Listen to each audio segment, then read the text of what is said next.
سورة البقرہ آیت نمبر 124۔ اعوذ باللہ من الشیطان الرجیم، بسم اللہ الرحمن الرحیم۔ وَإِذِ ابْتَلَىٰ إِبْرَاهِيمَ رَبُّهُ بِكَلِمَاتٍ فَأَتَمَّهُنَّ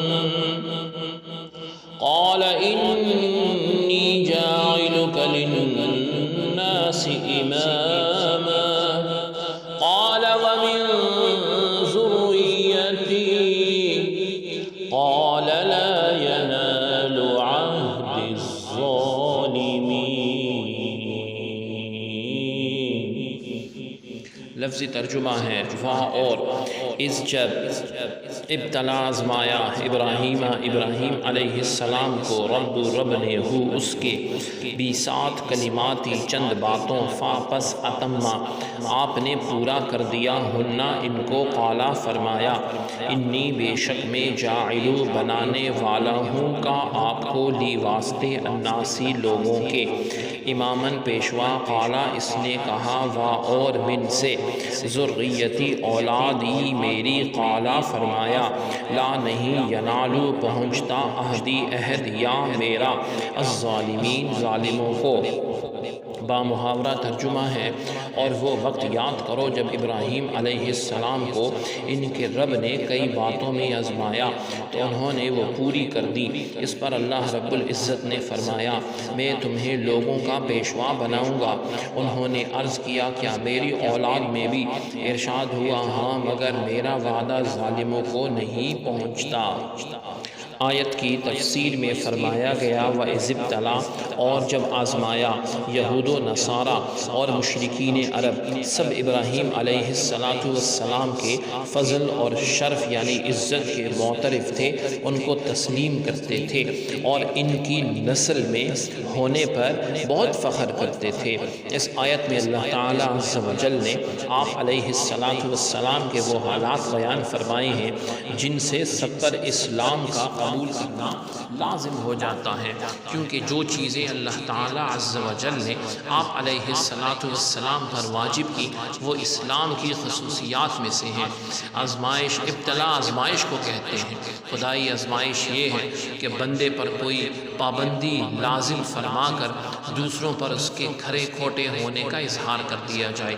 حضرت ابراہیم علیہ السلام کی آزمائش میں بہت سے شرعی احکام بھی تھے اور راہ خدا میں آپ کی ہجرت، بیوی بچوں کا بیابان میں تنہا چھوڑنا، فرزند کی قربانی وغیرہ سب شامل ہیں۔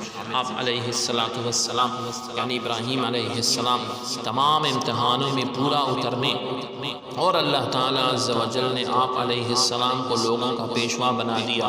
آپ خلیل اللہ قرار پائے، انبیاء اکرام کے والد ہوئے، کثرت سے آپ کی اولاد میں جو ہے انبیاء آئے، تمام دینوں میں ادیان میں آپ کا تذکرہ ہوا، سب کے نزدیک آپ محبوب ہوئے۔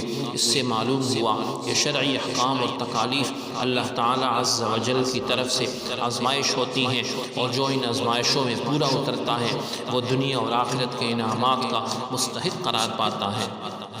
للناس امامہ لوگوں کے لیے پیشوا، یہاں امامت سے مراد نبوت نہیں بلکہ نبوت تو پہلے ہی مل چکی تھی، تبھی آپ کا امتحان لیا گیا، بلکہ اس امامت سے مراد دینی پیشوائی ہے، جیسا کہ تفسیر جلالین میں اس کی تفسیر قدوۃً فی الدین یعنی دین میں پیشوائی سے کی گئی ہے۔ آگے فرمایا وَمِن ذُرِّيَّتِي اور میری اولاد میں سے۔ جب اللہ تعالیٰ عز و جل نے حضرت ابراہیم علیہ السلام کو امامت کا مقام عطا فرمایا تو آپ علیہ السلام نے اللہ تعالیٰ عز و جل سے اپنی اولاد کے لیے بھی عرض کیا۔ اس پر فرمایا گیا کہ آپ کی اولاد میں جو ظالم ہوں گے وہ امامت کا منصب نہ پائیں گے، کافر ہوئے تو دینی پیشوائی نہ ملے گی اور فاسق ہوئے تو نبوت نہ ملے گی، اور قابل ہوئے تو اللہ تعالیٰ عز و جل اپنے کرم سے جسے جو چاہے گا عطا فرمائے گا۔ اس سے معلوم ہوا کہ کافر مسلمان مسلمانوں کا پیشوا نہیں ہو سکتا اور مسلمانوں کو اس کے اتباع جائز نہیں۔ یہ بھی معلوم ہوا کہ اپنی اولاد کے لیے دعائے خیر کرنا سنت انبیاء ہے۔ یہ بھی معلوم ہوا کہ اللہ تعالیٰ کوئی نعمت عطا فرمائے تو اولاد کے لیے بھی اس کی خواہش کرنا یہ قرآن کی سنت ہے، انبیاء کی سنت ہے۔ سبحانک اللہم و بحمدک، اشہد ان لا الہ الا انت، استغفرک و اتوب الیک، وصلی اللہ تعالی علی خیر خلقہ محمد وعلی آلہ و اصحابہ اجمعین برحمتک یا ارحم الراحمین۔